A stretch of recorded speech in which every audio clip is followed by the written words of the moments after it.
Ilang dekada na ang lumilipas, ngunit hanggang ngayon, patuloy pa rin sa isinusulong ang mga layunin sa ARMM. Sa tulong rin ng iba't ibang opisyal at iba't ibang ahensya sa mundo, ay nasisiguro nito na hindi napapabayaan ang ARMM. Hindi lang suporta ang binibigay ng iba't ibang agencies, kundi pati tulong na rin para sa ARMM dahil halos lahat ng mamamayan ng ARMM ay may mga kanya-kanyang programa na inihanda para sa kanila. Tayo'y magtulungan para sa maunlad na ARMM.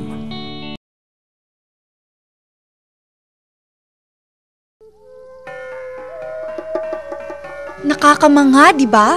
Ilan lang yan sa mga yaman na ipinagmamalaki ng ARMM. Ito rin ang isang indikasyon na parami na ng parami ang papasok na mamumuhunan sa ating rehiyon. Kaya naman, walang tigil pa rin ng gobyerno para mapaigting ang kanilang layunin na tulungan sa pag-unlad ang mga mamamayan at upang matulungan rin na tuluyang umangat ang ARMM. Tulong-tulong tayo pakat para sa umuunlad na ARMM.